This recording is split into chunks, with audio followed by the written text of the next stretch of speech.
La Biblia en el contexto del Medio Oriente Antiguo. Un ensayo de Ana María Tapia A., Centro de Estudios Judaicos, Universidad de Chile.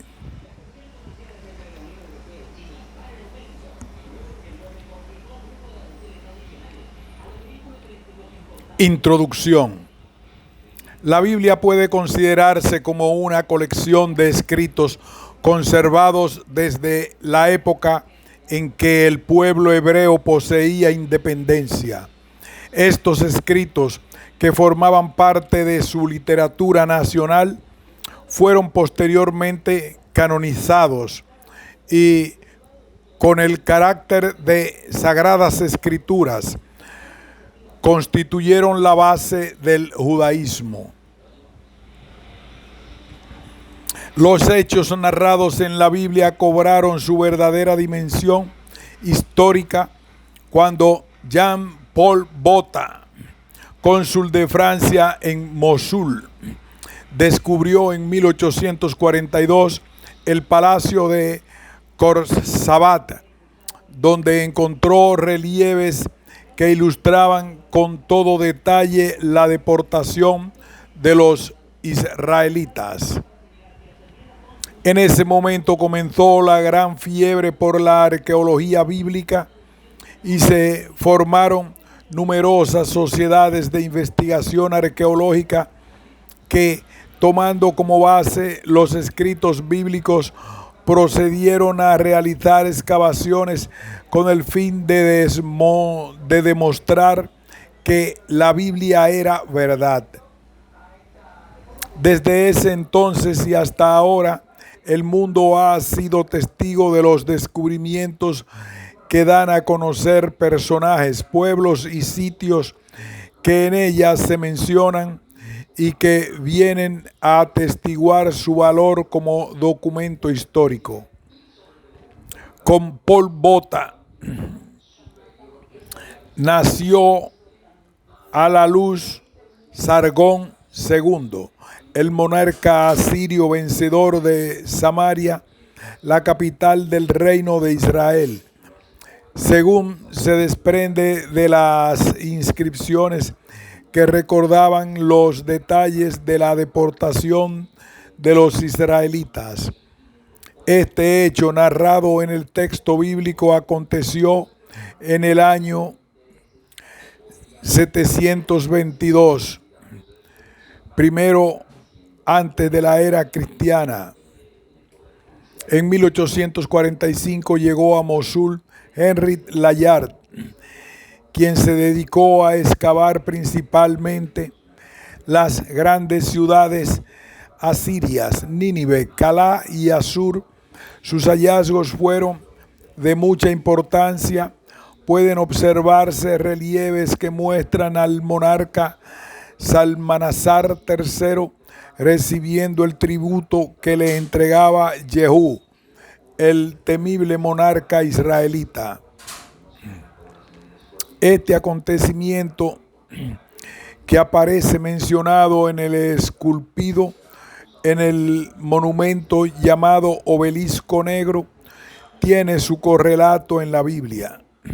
En los libros de Primera de Reyes 19, 16 y 2, Reyes 9, 10, los relieves asirios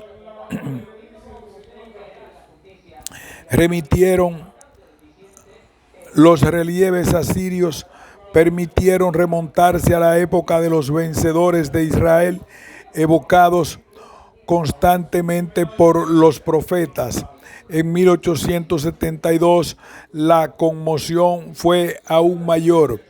George Smith logró traducir la primera versión cuneiforme del diluvio.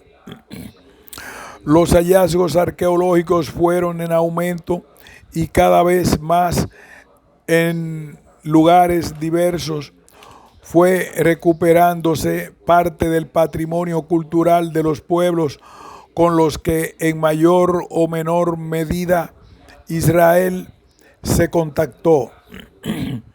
Del mismo modo han salido a la luz personajes y temas que tienen sus paralelos en el texto bíblico. Desde el punto de vista literario, por ejemplo, no cabe duda alguna que los capítulos iniciales del Génesis, que tratan de los relatos de la creación y el diluvio, tienen antecedentes mesopotámicos. Por otro lado, el libro de los Salmos hace recordar himnos cúlticos y mesopotámicos y egipcios. Y el libro de Lamentaciones utiliza un artificio literario, la lamentación, que es una forma melancólica de poesía muy usada en la época. Personajes como Noé, Moisés y Job también tienen sus paralelos mesopotámicos.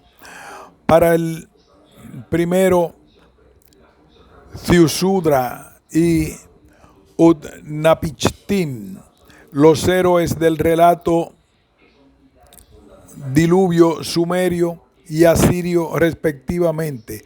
Moisés con Sargón de Akkad, en la semejanza de la leyenda de ambos, quienes son rescatados del río en una cuesta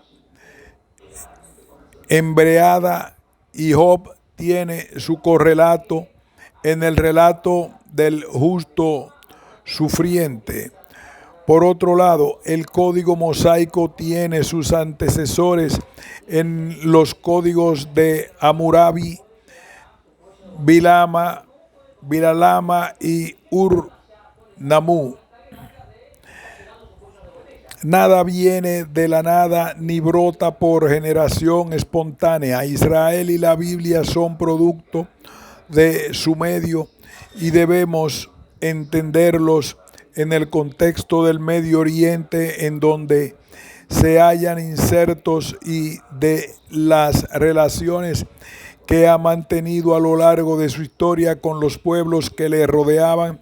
Y si bien son muchos los temas que debemos considerar como producto y patrimonio mesoorientales, no cabe la menor duda de que a ellos en la Biblia el pueblo hebreo supo imprimirles su impronta y su sello propio. Egipto y la Biblia. Egipto y Canaán son vecinos cercanos, y a no dudar, desde tiempos prehistóricos hubo entre ambas zonas un continuo intercambio y comercio, incluso en determinados periodos históricos. Canaán estuvo bajo influencia y dominio político egipcio. Tanto los documentos egipcios como la Biblia atestiguan la costumbre semita de entrar al valle del Nilo en busca de pastura para sus animales. En los capítulos finales del libro de Génesis y el libro de Éxodo encontramos narraciones que ilustran sobre el ingreso de los hebreos a Egipto, su esclavitud y ulterior salida. No obstante ello, en los anales egipcios no hay confirmación histórica de que un pueblo llamado Israel hubiese sido recibido en Egipto. ¿Se corresponden los relatos bíblicos con algún momento de la historia egipcia? La esclavitud en Egipto y el posterior éxodo constituyen un acontecimiento fundamental en la historia de Israel y señala la intervención directa de Dios en la formación de la nación hebrea. Si bien es cierto, no existen documentos egipcios que den testimonio directo de la presencia de Israel en los hebreos o de los hebreos en la nación egipcia, no lo es menos que la tradición bíblica merece crédito, un crédito que debe otorgársele no por el mero hecho de que sean relatos que aparecen en ella, sino porque una tradición como la que narra no puede ser inventada. En efecto, no se trata de la narración de una epopeya gloriosa que marca el inicio de un pueblo, sino del recuerdo ignominioso de una servidumbre en tierra extraña, y algo así no puede ser más que el reflejo de una realidad lejana, pero realidad al fin, que se mantuvo viva por generaciones y que fue transmitida oralmente hasta el momento en que se puso por escrito.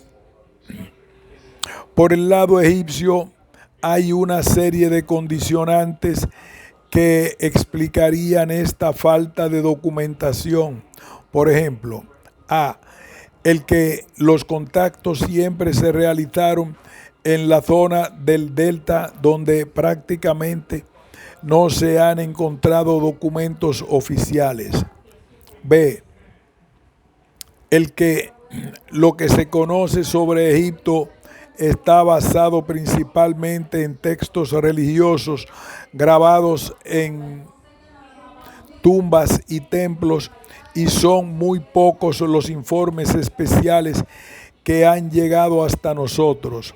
C, el que los egipcios normalmente no distinguían a las tribus o pueblos extranjeros cautivos, mencionándolos bajo términos generalizados, nunca específicos.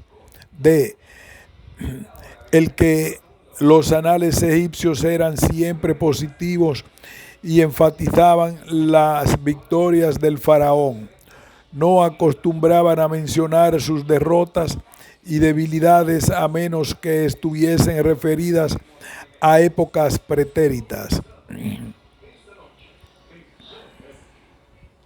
Por otra parte, al lector, los relatos bíblicos que hablan de la estancia de los hebreos en Egipto, se evidencia un rico colorido local que ilustra muy bien las costumbres egipcias. Resulta notorio que quien haya reproducido estos relatos, especialmente los relacionados con José, debió ser alguien que conocía muy bien el país y sus costumbres. Es probable que para algunos no sea importante comprobar si efectivamente los hebreos estuvieron o no en Egipto, o si José existió o es producto del pensamiento hebreo. Pero sí es importante para la historia hebrea en la medida en que solo porque estuvieron allí y fueron esclavizados pudieron ser liberados y llegar al Sinaí, donde recibieron la revelación y que se constituyeron en un pueblo. El pueblo se formó en torno al pacto Brite que hicieron con un Dios único y exigente. Todo parece indicar que la historia se inicia en Génesis 37:3. Y amó Israel a José más que a todos sus hijos, porque él era el hijo de su vejez. La predilección que su padre sintió por José le granjeó la envidia de sus hermanos. Ellos lo vendieron como esclavo a unos comerciantes que viajaban a Egipto e hicieron creer a su padre que José había muerto. Así fue como José ingresó a Egipto. Más adelante se dice que era José de hermoso semblante y bella presencia. Esta descripción enuncia otro problema: el triángulo amoroso que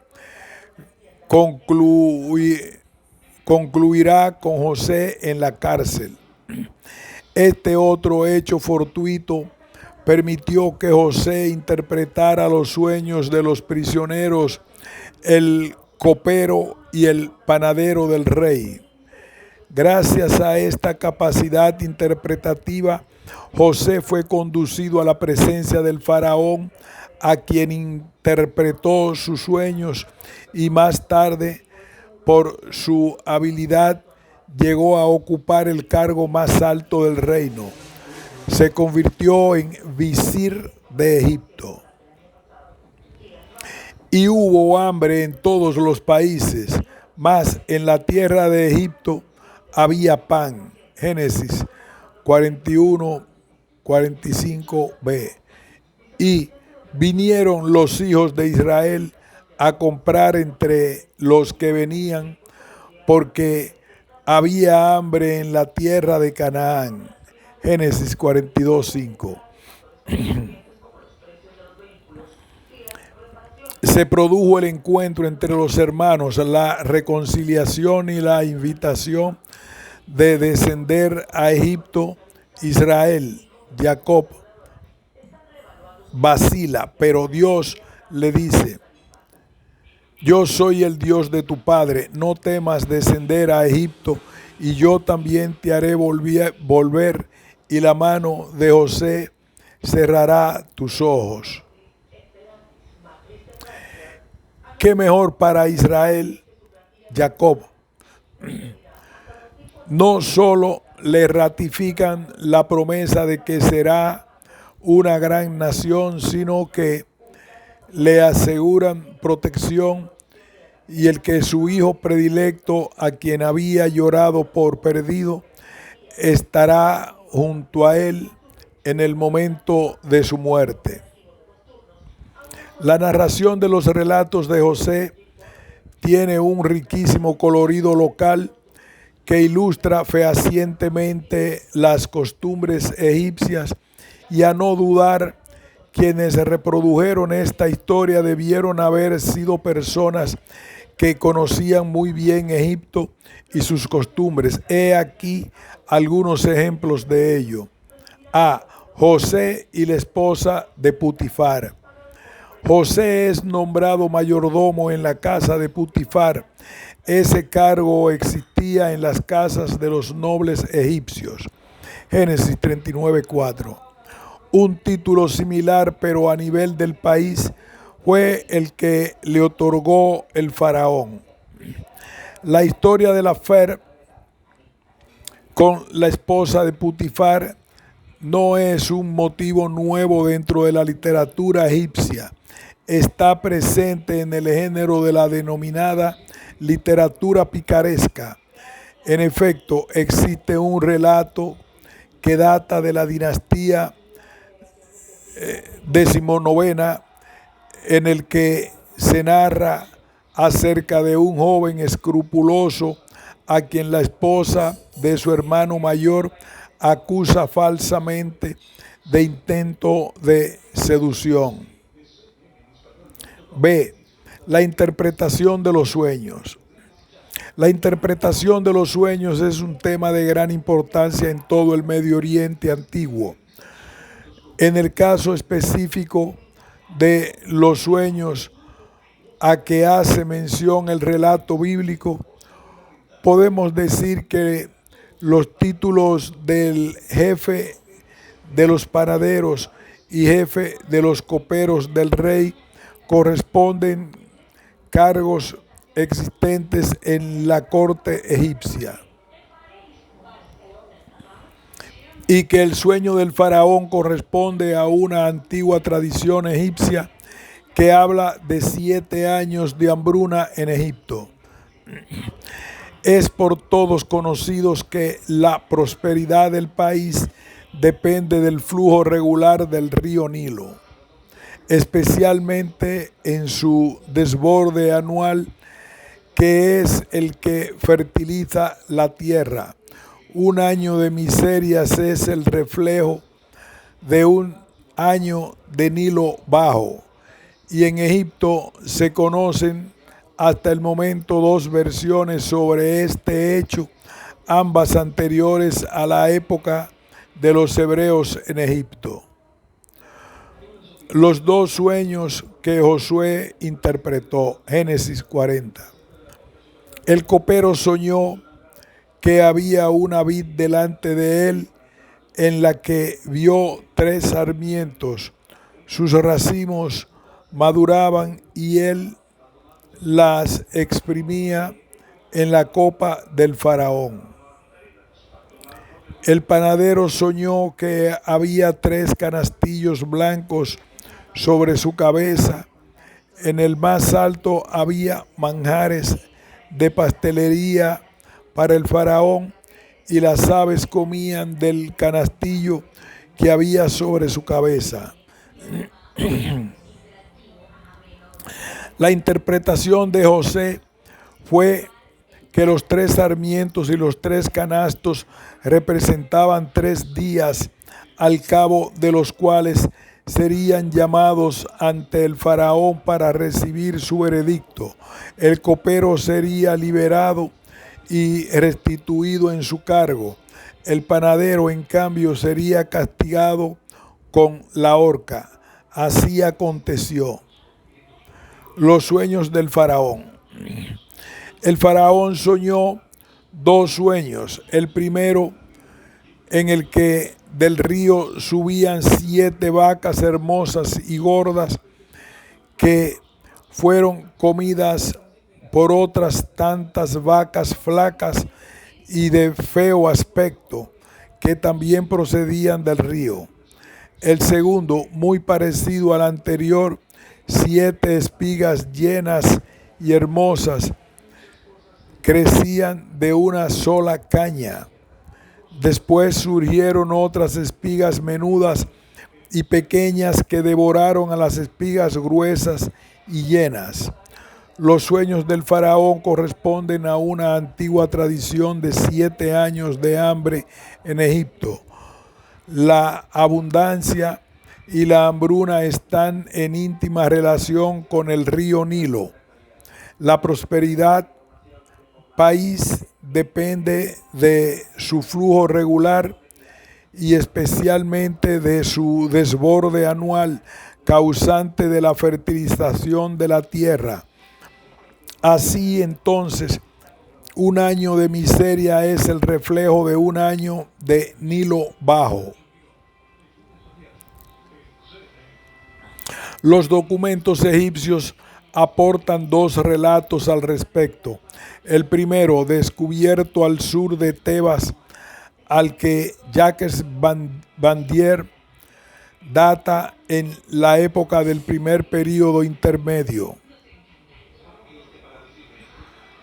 2180-2040 a.C. Cuando todo el Alto Egipto moría de hambre y todo hombre comía a sus hijos, jamás permití que la muerte por hambre ocurriese en este nomo. Presté grano al Alto Egipto. El segundo texto procede de la época tolemaica, siglo II a.C., pero se sitúa históricamente en el reinado de Djoser, faraón de la tercera dinastía, 2660 a.C. Este relato explica el motivo por el cual una extensión de tierra al sur de Elefantina fue consagrada al dios Nun. Año 18 del Horus. Netjer-er-het, el rey del Alto y Bajo Egipto. Neyer-het, las 2 diosas. Neyer-er-het, el Horus del oro.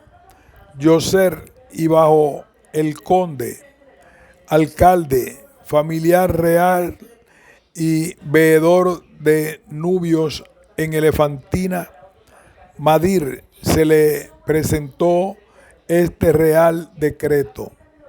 Para tu conocimiento, me angustié en el gran trono, y los que estaban en el palacio sufrían en su corazón a causa de un grandísimo mal, porque el Nilo no había crecido en mi tiempo en un espacio de 7 años. El grano escaseaba, los frutos se secaron y todo alimento faltó. El hombre robó a su compañero, se movieron sin ir adelante. El niño sollozaba, el joven esperaba, el corazón de los ancianos se apenaba, sus piernas se doblaban, acurrucándose en el suelo. Sus brazos se plegaron, los cortesanos estaban necesitados, los templos se cerraron, los santuarios contenían únicamente aire, cada cosa se hallaba huera. Entendí mi corazón a los principios y pregunté a aquel que era el chambelán de Libis, el sacerdote, jefe de lectores, Ili Emhotep, hijo de Pat, sur de su muro. ¿Cuál es la cuna del Nilo? ¿Quién es el Dios de allí? ¿Quién es el Dios? Soy Nun, tu hacedor, conozco el Nilo. Cuando se introduce en los campos, su penetración da vida a cada nariz como la introducción de vida. En los campos, el Nilo brotará por ti sin un año de cese o de debilitación para ninguna tierra. Las plantas crecerán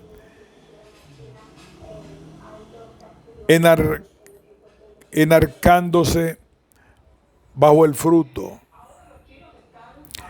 Renenut estará al frente de todo. Los dependientes satisfarán los propósitos de sus corazones, así como el dueño. El año del hambre habrá transcurrido y las apropiaciones de la gente de sus graneros habrán concluido. Egipto irá a los campos, las riberas rutilarán y habrá más contento en sus corazones que antaño. J.B. Pichard afirma que existe en Egipto una tradición que señala que gracias a un convenio contractual entre un faraón y un dios habría 7 años de hambre, a los que seguirán otros 7 años de abundancia. La sabiduría del Antiguo Oriente.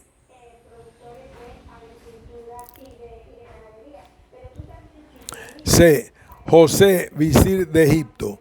Cuando el faraón otorga la alta investidura de su cargo a José, los regalos que le hizo corresponden a la costumbre egipcia. Entonces Faraón quitó su anillo de su mano y lo puso en la mano de José, y lo hizo vestir ropas de lino finísimo, y puso collar de oro en su cuello, y lo hizo subir a su segundo carro, y pregonaron delante de él: doblad la rodilla, y lo puso sobre una tierra de Egipto. Génesis 41, 42, 3. Cuando se lee la historia de José, la pregunta que surge ¿es posible que un país como Egipto, un extranjero, pudiese llegar a ocupar tan alto cargo? Bajo un gobierno egipcio definitivamente no, pero en un gobierno de extranjeros sí es factible que otro extranjero pudiera llegar al poder. Es posible aceptar que José vivió en la época en que Egipto estuvo bajo dominio de los hicsos. ¿Quiénes fueron estos dominadores? Los hicsos eran tribus que provenían de Siria y Canaán e ingresaron a Egipto alrededor del 1730 a.C. Manetos, historiador egipcio, relató de este modo los acontecimientos. Comilla. Hubo un rey nuestro cuyo nombre es Tutimayos, en cuyo reinado sucedió, no sé por qué, que Dios estaba descontento con nosotros y vinieron inesperadamente hombres plebeyos de las partes orientales que tuvieron la osadía suficiente para hacer una expedición a nuestro país y fácilmente someterlo por la fuerza sin una batalla. Y cuando tuvieron a nuestros gobernantes bajo su dominio, salvajemente quemaron nuestras ciudades y demolieron los templos de los dioses y trataron a todos los habitantes de la manera más hostil, porque asesinaron a algunos e hicieron esclavos a los hijos de las viudas de los otros. Después hicieron rey a uno de ellos, cuyo nombre era Salitis, y vivió en Memphis, y obligó al Alto y Bajo Egipto a pagarle tributo. ¿Cómo fue posible someter al país del Nilo por la fuerza y sin ninguna batalla? En el Museo de Brooklyn existe un papiro donde se detalla la lista del personal empleado en una explotación agrícola de Tebas durante la dinastía XIII. Allí se constata que más de la mitad del personal era no egipcio. Así pues, existía en el país una quinta columna que debió prestar eficaz ayuda a las invasiones de su propia gente. Si ello ocurría en Tebas, es fácil adivinar que algo similar, si es que no de proporciones mayores, aconteció en el Bajo Egipto, la zona del delta. Los hicsos entonces gobernaron sobre el delta y el Egipto medio, y parece ser que se contentaron con cobrar tributo al Alto Egipto. En esta época es factible que José alcanzara detentar tan alto cargo y que a su gente le permitiesen habitar una tierra rica y hermosa. Entonces Faraón habló a José diciendo: tus padres y hermanos han venido a ti, la tierra de Egipto delante de ti está. En lo mejor de la tierra haz habitar a tu padre y a tus hermanos, que habiten en la tierra de Gosén. Génesis 47, 5, 6. Así José hizo habitar a su padre y a sus hermanos y les dio posesión en la tierra de Egipto, en lo mejor de la tierra, en la tierra de Ramsés, como mandó Faraón. Génesis 47, 11. Deducimos pues que la corte de Faraón estaba cerca de Gosén, lo que significaría que la capital del reino estaba en el delta. Avaris o Tanis era la capital del reino en la época del reino, en la época de los hicsos. En esta época semitas ayudaron a semitas en una tierra que conocen bien porque desde antiguo han pululado por ella. El libro Éxodo 2:40 señala que el tiempo que los israelitas estuvieron en Egipto fue de 430 años. Si fechamos el éxodo de los hebreos de Egipto después del 1300 y le sumamos los 430 años que habitaron en Egipto, la suma nos da 1730, que corresponde a la época en que José había subido, a la época en que José habría sido visir y su familia habría ingresado a Egipto para asentarse en la tierra de Gosén. Esa fecha se corresponde con el inicio de la dominación de Hicsa en Egipto. El asentamiento de los hebreos fue en Gosén. Ese nombre aparece mencionado solamente en la Biblia. No aparece en los anales egipcios. Sin embargo, por la descripción que de ella hacen, lo mejor de la tierra correspondería a Wadi Tumilat en el delta egipcio. ¿Existe documentación que ilustre acerca del ingreso de semitas a Egipto? Sí, hasta el momento se conocen los escritos egipcios que indican que era costumbre de los funcionarios de frontera permitir en épocas difíciles el acceso al país de gente proveniente de Siria y Canaán. J.B. Pritchard edita un informe de un funcionario fronterizo de la frontera oriental de Egipto, en la que da cuenta del paso de tribus asiáticas hacia los pastos del delta.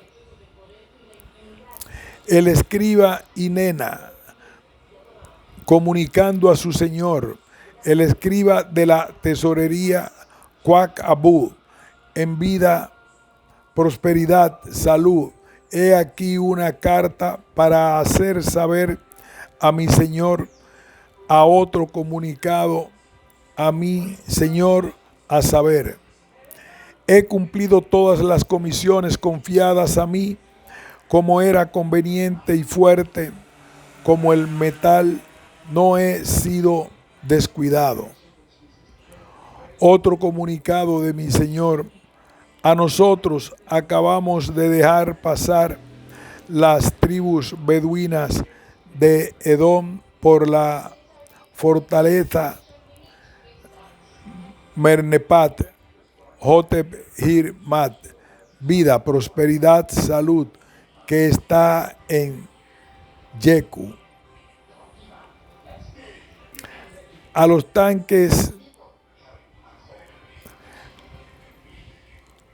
estanques de Perratum, del Mernetap, Hotep Hirmat, que están en Yeku, para que vivan y para que vivan sus rebaños, gracias al gran Ka del faraón, vida, salud y prosperidad, el dios sol de cada tierra en el año 8, 5 días intercalares, el nacimiento de Set. Les dice llevar una copia del informe al lugar donde mi señor está, así como los otros nombres de días en que la fortaleza de Mernepat, Hirmat, vida, salud, prosperidad, que se hallan en Yeku, puede pasarse por ella. El mismo Pichar señala que Yeku se localiza en el extremo occidental de Wadi Tumilat, la tierra de Gosén, y que la fortaleza de Mernepatat debía ser una fortaleza fronteriza. Referente a Peter Atum, debería ser la casa de Atum y corresponde probablemente a la bíblica Pitón. Otro documento, esta vez pictórico, fechado hacia 1900 en la localidad de Beni Hasan, Egipto Medio, muestra a un grupo de semitas ingresando a Egipto. Se trata de la familia de Abichai, compuesta por 37 familias. El fresco en cuestión se encuentra en la tumba Chunhotep. Como estas familias, muchas otras debieron ser admitidas en Egipto, y esta práctica debió ser tan común que no debería extrañar que no se hayan conservado escritos egipcios que hagan alusión específica a Jacob, Israel. La salida de Egipto. Éxodo es el acontecimiento fundamental en la historia de Israel. La causa primera de este éxodo son los años de esclavitud a que fueron sometidos los hebreos cuando se levantó un faraón que no conoció a José y que sin duda necesitó de mano de obra barata para sus planes de construcción, y después de esclavizarles, les obligó a construir las ciudades de Pitón y Ramsés. ¿Cómo explicar el cambio brusco que hace que los hebreos pasen de mimados del faraón a esclavos? Pensamos que el texto debe insertarse en el contexto de la expulsión de los hicsos y la resplandeciente vuelta triunfal de los egipcios al poder.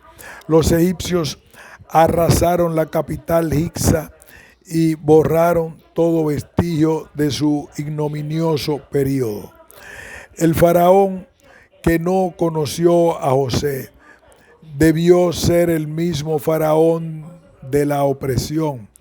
Seti inició los trabajos en la ciudad de Avaris. Si Seti fue el faraón de la esclavitud, ¿quién fue el faraón del éxodo? Según algunos autores, debió haber sido Ramsés II, 1298-1235. Según otros, Mernepat, 1235-1225. En este último faraón existe una estela en la que se menciona incidentalmente el pueblo de Israel. Los príncipes se posternan exclamando piedad. Nadie engalla la cabeza sobre los nuevos arcos. La desolación reina en Tenu. Hati está pacificada. Saqueado está Canaán con todos los males. Deportada a Escalón, conquistada a Gezer. Yanoán es como lo que no existe. Israel ha sido devastado. Ya no hay su simiente. Hurru se ha transformado en una viuda de Egipto.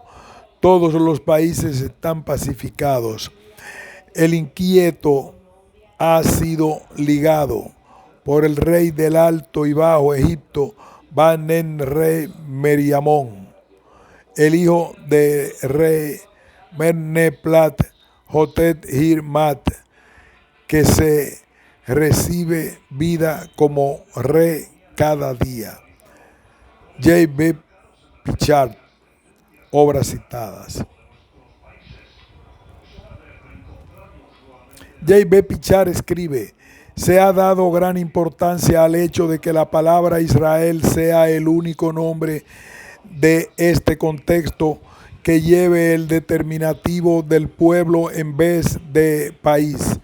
Esto implicaría que los hijos de Israel estaban en o cerca de Palestina, pero no como pueblo establecido, lo cual sería de mucha importancia para la datación de la conquista. El argumento tiene validez. los determinativos poseen valor y el contraste entre los que aparecen en el mismo contexto resulta significativo. Esta estela aplica determinativos de país a pueblos ya asentados como Rebú, Temeh, Hatti, etc. Y el de pueblo a grupos sin localización efectiva como los Matjoy, Nau, Tekken. El argumento, aunque bueno, dice Pichard, no es conclusivo si se considera el notorio descuido de los escribas egipcios tardíos y los distintos errores de esta estela. La afirmación de que la simiente, esto es, los vástagos de Israel, ha sido extirpada, representa una jactancia convencional de poder en ese período. La estela de Mernepat es la primera huella arqueológica que menciona la presencia de Israel en Canaán. Ciertamente que sobre el éxodo no hay datos extrabíblicos, pero Israel ha recordado esa liberación memorable en todas las épocas de su historia, consciente de que fue entonces que tuvo lugar el acontecimiento que les transformó en pueblo. Solo la realidad histórica puede explicar tal insistencia en la rememoración de ese episodio. Además, en el caso de los egipcios, ¿por qué habrían de recordar en sus anales un incidente sin interés como lo sería la persecución de unos centenares de miles de esclavos? Es importante recordar que existieron contactos entre ambas culturas y que huellas de ese contacto también se encuentran al realizar, por ejemplo, un paralelo entre la literatura bíblica y la egipcia y entre el pensamiento religioso egipcio en determinado momento histórico. Respecto a la literatura, podemos decir que la fraseología y las imágenes de los cánticos de amor egipcios, por ejemplo, tienen su contraparte en el Cantar de los Cantares, el tipo de literatura picaresca que corría en la corte de los faraones y que data de la dinastía XIX, en especial la narración de la historia de los hermanos, consignadas en el papiro de Orbinay, actualmente papiro BM 10.183, que tiene gran semejanza con la historia de José y la esposa de Putifar. El tipo de literatura sapiencial egipcia tiene desde el punto de vista estructural semejanzas con la literatura hebrea. No obstante, la semejanza excede a lo meramente estructural, encontrándose también en el pensamiento y en el contenido de los escritos.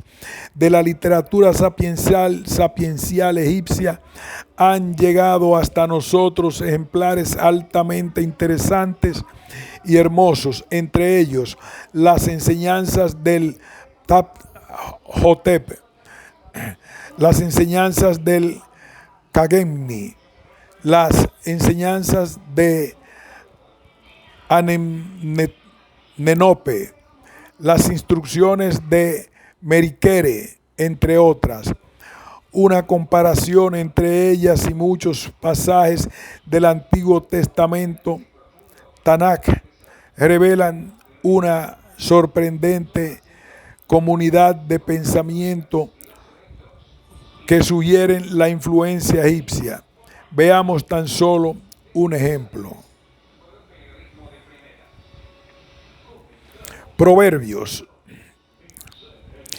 Inclina el oído y oye mis palabras, y aplica corazón para comprender, pues es agradable guardarlas en tu barriga para que puedan ser fijadas como una clavija en tus labios. No he escrito para ti 30 sentencias de consejos y conocimientos para que puedas impartir la verdad a quien quiera que hable, para que pueda devolver palabras a quien te las dirija. No robes al pobre, pues él es pobre, ni oprimas al humilde que a la puerta se acerca.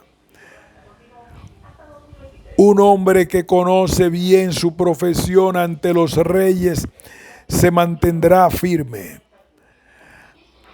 Cuando te sientes a comer con un gobernante, considera diligentemente lo que ante ti se encuentra. Ponte el cuchillo en la garganta si eres hombre dado al apetito. No codicies las golosinas al ver qué carne engañosa son. No hables en presencia de tonto, pues despreciará la influencia de tus palabras. Enseñanzas de Amenénope. Presta tu oído y atiende a lo que digo y aplica el corazón. Para aceptarlo, pues, bueno es situarlas en tu corazón, que aseguras descansen en el cofre de tu barriga para que puedan actuar como una clavija sobre tu lengua. Considera estos 30 capítulos que deleitan e instruyen, conocimientos para contestar al que hable y como dar un informe sobre alguien a quien te lo pida. Líbrate de robar al pobre y oprimir al afligido. Un escriba que conoce su oficio se considera digno de ser un cortesano. No comas en presencia del que manda y no eches hacia adelante con la boca ante un gobernante. Cuando estés lleno con eso, a lo cual derecho no tienes, solo será una delicia para tu saliva. Mira el manjar que tienes delante y deja que solo tu necesidad satisfaga. No vuelques en nadie lo hondo de tu alma. No malgastes así tu sabiduría. En lo relativo al género de la literatura religiosa, hay quienes se preguntan si la herejía de Akenatón Amenofis IV influyó o no en el monoteísmo hebreo. Al respecto, podría decirse que la adoración al sol es antigua en Egipto y existe casi desde los orígenes de esta cultura. Del mismo modo, se evidencia en Egipto la presencia de un sincretismo religioso en el que dos o más adivinadores de divinidades se confunden en una sola. Por ejemplo, Ra, Aractés y Amon-Ra. Cabe destacar también que generalmente los dioses de cada uno de los nomos del Alto y del Bajo Egipto se asimilaban al dios principal, esto es, al sol. Akenatón o Amenofis IV no inventó nuevas formas, pero les imprimió sí originalidad al modo como se presentaban los elementos. El monarca insistió enfáticamente en el concepto de Mat, la verdad, que se tradujo en candor en el arte, naturalismo, libertad arquitectónica, uso del lenguaje diario y el culto al discurso solar al aire libre. Todas ellas pueden entenderse como protesta contra las formas establecidas desde antaño. El atonismo, si es que puede así llamársele, era fundamentalmente un culto natural que no demandaba más que amor y gratitud por parte del creyente, lo que contrastaba con las demandas categóricas del monoteísmo hebreo, insertas en el pacto, que exigía entrega total al cumplimiento de la Torá, enseñanzas. El mosaísmo, como lo denominan algunos autores, es o tiene, dicen, un carácter eminentemente antiegipcio, puesto que está basado en la fe perfecta de que el Dios de Israel ha derrotado al faraón. Puede decirse que la religión de los hijos de Israel fue una religión independiente basada en una experiencia diferente y particular, y como lo fue la liberación de Egipto y el recuerdo de la vocación y aceptación de Abraham. Pese a lo dicho, si comparamos la literatura religiosa egipcia, especialmente de la época de la herejía amarniana, con la hebrea, encontraremos también la misma similitud estructural de pensamiento a la que hacíamos mención anteriormente. Como ejemplo de ello, hemos seleccionado los textos del himno de Akenatón al sol y el Salmo 104. Himno de Akenatón al sol. Tú te elevas espléndido en el horizonte, oh Atón, vivo, y la vida recomienza. Tú brillas en el horizonte del oriente, tú colmas la tierra con tus dones, tus rayos envuelven los países con todo lo que has creado. Tú eres el sol y tú los reúnes con tus lazos de tu amor. Tú estás lejos, pero tus rayos están sobre la tierra. Quien ha creado a los seres reposa en su horizonte. Pero viene el alba y tú resplandeces. Tú iluminas, tú irradias, Atón del día. Las dos tierras están de fiesta. Los hombres despiertan y saltan sobre sus pies a causa de ti. Los árboles y las plantas reverdecen. Los pájaros abandonan sus nidos. Sus alas están en adoración delante de Ka. Las ovejas brincan. Todo lo que vuela y bate sus alas vive. Cuando tú resplandeces para ellos, los barcos suben y descienden. El río, todo camino está abierto cuando tú apareces. En el agua los peces saltan ante tu rostro. Tus rayos penetran hasta el fondo del mar. Tú has creado el Nilo, el mundo inferior, y lo llevas sobre la tierra donde tú quieres, para alimentar a los habitantes de Tarneri. Tú eres el Señor de esta tierra, quien irradia para ella.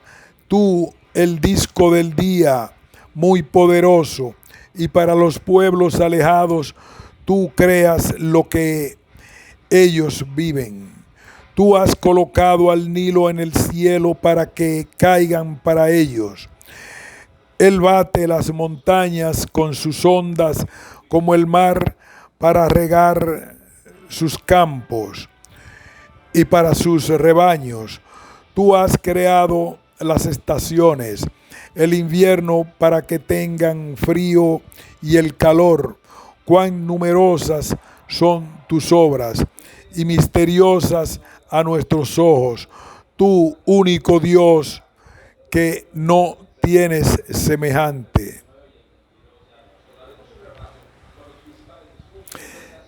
Salmo 104. Bendice, alma mía, a Yahvé, Yahvé, Dios mío. Salmo 104. Bendice, alma mía, a Yahvé, Yahvé, Dios mío. Mucho te has engrandecido, te has vestido de gloria y de magnificencia. El que se cubre de luz como de vestidura, que extiende los cielos como una cortina, que establece sus aposentos entre las aguas, el que pone las nubes por su carroza, el que anda sobre las alas del viento, el que hace a los vientos sus mensajeros y a las flamas de fuego sus ministros. Él fundó la tierra sobre sus cimientos, no será jamás removida. Con el abismo como un vestido la cubriste. Sobre los montes estaban las aguas, a tu represión huyeron. Al sonido de tu trueno se apresuraron. Subieron los montes, descendieron los valles, al lugar que tú les fundaste, les pusiste término, el cual no traspasarán. No volverán a cubrir la tierra. Tú eres el que envía las fuentes por los arroyos, van entre los montes. Dan de beber a todas las bestias del campo, mitigan su sed los asnos monteses. A sus orillas habitan las aves de los cielos, cantan entre las ramas. Él riega los montes desde sus aposentos. Del fruto de sus obras se sacia la tierra. Él hace producir el heno para las bestias y la hierba para el servicio del hombre, sacando el pan de la tierra y el vino que alegra el corazón del hombre, el aceite que hace brillar el rostro y el pan que sustenta la vida del hombre. Se llenan de savia los árboles de Yahvé, los cedros del Líbano que él plantó, allí anidan las aves. En las hayas de su casa la cigüeña, los montes altos para las cabras montesas, las peñas madrigueras para los conejos. Hizo la luna para los tiempos, el sol conoce su ocaso. Pones las tinieblas y es la noche. Es ella, en ella corretean todas las bestias de la selva. Los leoncillos rugen tras la presa. Y para buscar de Dios su comida sale el sol. Se recogen y se echan en sus cuevas. Sale el hombre a su labor y a su labranza hasta la tarde. Cuán innumerables son tus obras, oh Yahvé, hiciste todas ellas con sabiduría. La tierra está llena de tus beneficios. La similitud que podemos apreciar en estos textos no es suficiente como para asumir una conexión directa entre ambos pensamientos religiosos. Además, la egipcia no es la única influencia que podemos encontrar en la Biblia. También pueden hallarse paralelos entre la literatura de Israel y la literatura mesopotámica. Por ello, se postula que existe en el Medio Oriente un bagaje cultural común a todos los pueblos, un bagaje del cual el pueblo de Israel en mayor o menor medida se nutrió, imprimiéndole su sello propio, diferente y estrechamente ligado al pacto del Sinaí, donde recibió la revelación del Dios único, un Dios celoso que exigía la entrega absoluta y sin reservas al pacto que originó el monoteísmo ético. Fin de este ensayo.